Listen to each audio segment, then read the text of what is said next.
Hey everyone, welcome to an unexpectedly snowy, rainy, cold weather off-road midsize truck review here. Off-road Colorado ZR2 review. Through the power of the internet, I summoned all the ZR2s that I know, which happen to belong to my friends Tyler and Dan. This is just going to be a very informal video with some off-road stuff. So way up there is a radio tower that I've been to once before, not in rainy, snowy weather, but we're gonna try to get there today, hopefully before it gets too dark. But for now, I just thought we'd do a little walk around because Tyler's Colorado ZR2 here is a 2018, meaning it is a pre-update ZR2, whereas this ZR2 and then Dan's is a 2021, this one's a 2022. These are post-update, so let's just do a little walk around of the 2018 next to the 2022 or 2021 update here, just to get a feel for the aesthetic differences. So the ZR2 originally went on sale for the 2017 model year, and when it did, it looked like this. So maybe a little bit less aggro than the post-update front fascia. You'll notice the lower part, so there's this cutout in front of the front wheels. This is what gives the ZR2 its aggressive look. Not many vehicles leave this portion open, and it looks pretty neat. That said, approach hasn't changed, and while you would think that it has a really good approach angle, I'm not sure the numbers off the top of my head, but they're not great, honestly, and it's because of that situation right there. If you can ignore the old-timey Chevrolet emblem, you've got a ZR2 badge right there. This does have recovery hooks up front, which is good because we've brought recovery gear with us and we may very well need it today. But you'll notice they're not red. So how do you make something better? You give it red recovery hooks. So that's what GM did with the update. And not much else is different. You've got the same tires. You've even got the same wheels. The one I'm driving, this is a General Motors press loaner. You'll notice it doesn't have the accessory rock sliders, although this 2018 and Dan's 2021 over there do have the accessory rock sliders. So the only other thing that they really changed exterior-wise is the tailgate. Okay, so you've still got the old-timey bow tie there. Ignore that. But you got Colorado V6 and a bow tie emblem, whereas for the update, it's a stamped tailgate, so you see Chevrolet is stamped in there. That looks really neat. And then it still says Colorado, but there's no more V6, but it does have a ZR2 badge right there. So that's pretty much it. All of these trucks do have matching full-size spares, which again is good. And that's really the only way in which they've changed. So both of these guys have tonneau covers. This one does not have a tonneau cover. Anyway, let's roll. Okay, well, we are off. We have two-way radios. A part has already fallen off of one of the ZR2s, so this is going to be muddy. You can hear the key knocking against the steering column. That's because, yeah, the ZR2, I guess every Colorado still uses an old-fashioned key. $46,000 2022 model year vehicle. Yeah, this is going to be really muddy, but it should also be pretty fun. Stay tuned. So right now we are in four-wheel drive high range. Two-wheel drive would be ideal for more sideways fun, but you're really not, yeah, see, doing a bit of sliding here. It is really, really muddy. Let's go ahead and pop it into off-road mode. That's the only kind of off-road mode that this truck has.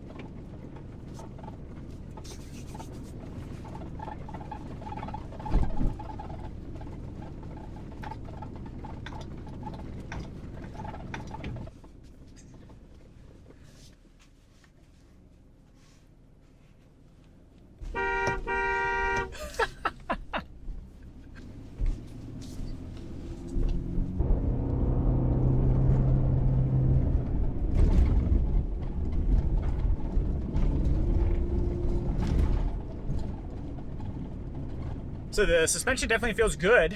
You don't notice it being super supple when you're driving around town, but I'm now wondering if the benefit of that, if the trade-off, is that it does feel really, really good over this terrain. So I'm wondering, my working theory here is that maybe it can take a little bit more of a beating as a trade-off for not feeling as cushy around town. And tried to induce a little bit of oversteer there. Didn't really manage, but so this road now looks to be a little bit rockier, which should give us slightly better grip. So here's an obstacle to the left there. Looks kind of treacherous. It's definitely steep. I'm going to go into 4-wheel drive low range. So neutral, 4 low, and here's where that front differential should be helpful. So already had the rear differential locked in 4 high. Cool that you can put it on in 4 high. So now we're in 4 low in off-road mode with both differentials locked. So let's see what we can do here.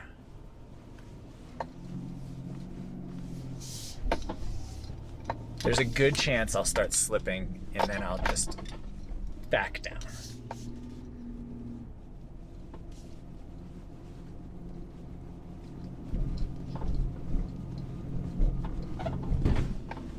This is way steeper than it probably looks on the camera.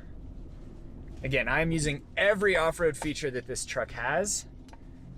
That's 4-wheel drive low range, and the front and rear, I should say rear and front differentials are both locked.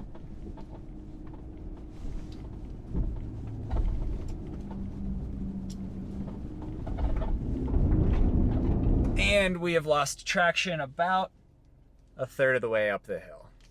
I'm gonna try it again with a little bit more of a head start. Boy, this is an uncomfortable angle. Okay, trying again, this time with a little bit more urgency.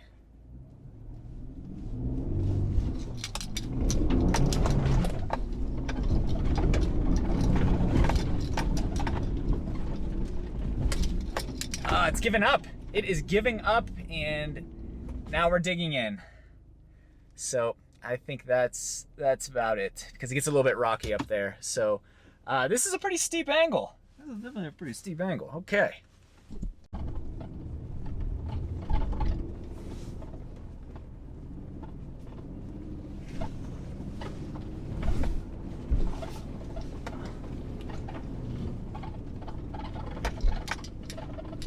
So there's our radio tower off in the distance there.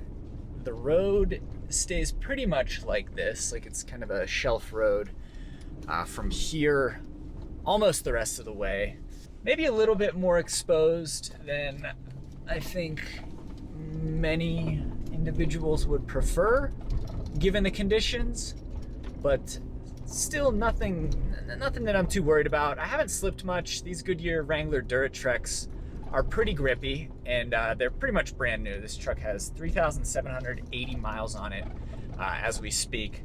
So tons of tread on those tires, and they're handling this really well. Some off-road pickups, I'm thinking of the Toyota Tacoma TRD Pro, they have gentler or lighter duty all-terrains on them, which certainly would not be performing this well. Can't imagine they'd be performing this well in this terrain. The Goodyear Wrangler Duratreks are a relatively aggressive all-terrain, which I'm appreciating right now. We're also in 4-wheel drive high with, with neither differential locked, which is probably good since we're going around these bends here.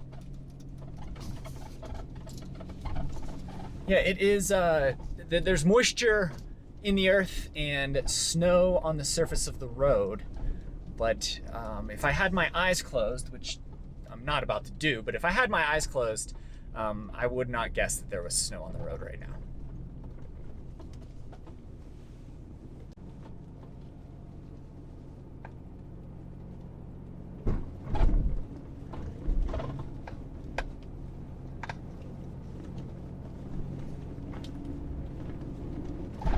Feeling pretty good about making it all the way up there right now. The final approach is, you can kind of see it there. It's somewhat rocky. When I came up here in my Land Cruiser, I remember I did use the rear locking differential and there was still a little bit of slippage. But again, I'm not real worried. I think these are gonna just walk right up. Got a little guardrail there for peace of mind.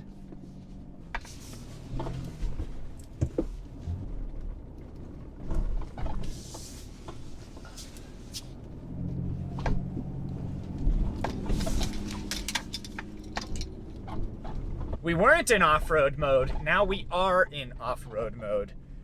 Still not entirely sure what all off-road mode does. I think the revs stay a little bit higher. I imagine it functions a little bit like sport mode.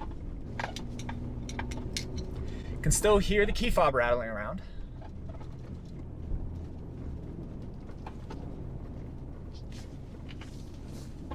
Okay, and here we have our final approach. So we are going to go straight up, and I'm confident that we're gonna make it.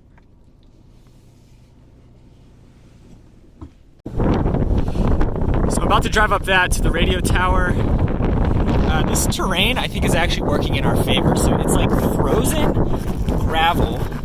It's relatively grippy. It's been pretty nice so far. We shall see. Once again, that's steeper than it looks on video. It's not as steep as the thing I tried previously, but it's pretty steep. So I'm gonna go first, and then these two are gonna wait down here and make sure, or see if I make it all the way up. I think that's probably the best approach. So, okay, let's go. I have mud. Oh, look at this. Look at this. Oh well, it comes with the territory. Cannot complain. Look at this. Look at this. There's a town down there. This is awesome. I'm gonna start with just the rear diff locked so that we can maybe understand the added value of the front differential. So if I get all the way up here without locking the front differential, that means there's probably not a lot of situations where you really need the front differential locked. But, well, if I need it, then I have it, and that proves the value of the front locker. Okay, as of right now, I don't think I'm going to need it. Oh, we're walking right up here. These Duratreks are performing really, really well. I want nothing more from them in this terrain. No slippage. There's a rock there. It's underneath us now. Oh yeah, no problem at all. Look at this. Look at this. Whoa. Look at that. Okay, and we are up here.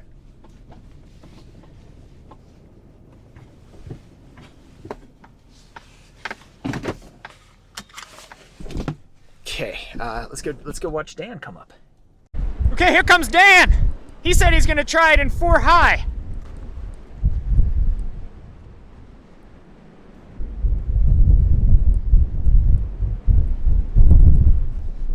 It's much less steep than I remember. Maybe I'm just more experienced. That's the Great Salt Lake out there, by the way. Here he comes. There were just 2 small boulders. Yeah. Didn't even sneeze. Yeah.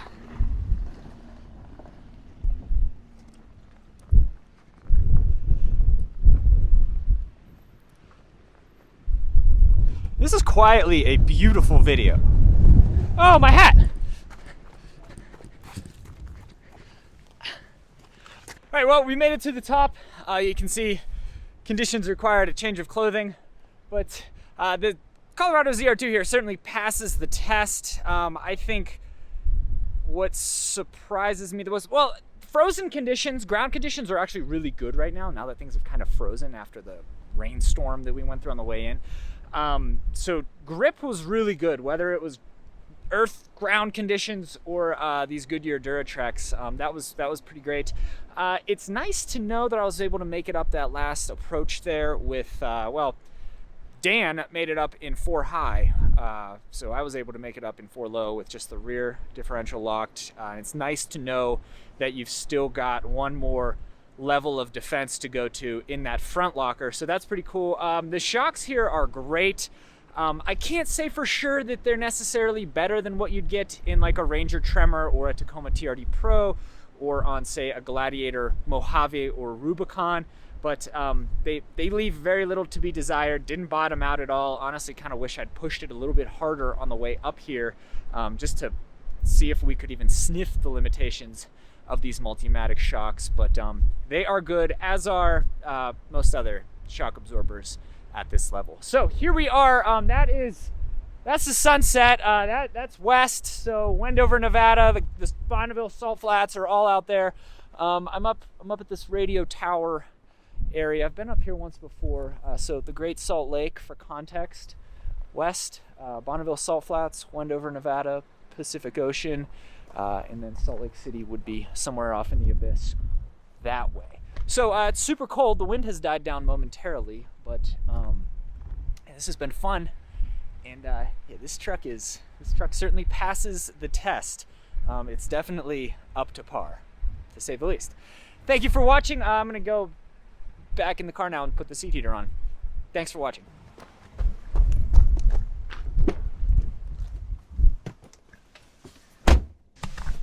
One more thing here, I did not realize this vehicle has hill descent control. So it's got locking front and rear diffs, off-road mode, and hill descent control. So I think what I had said prior was misleading. You've also got hill descent control.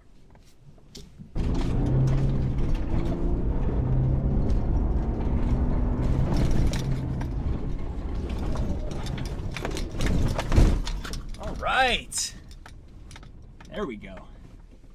That was a bit of a test.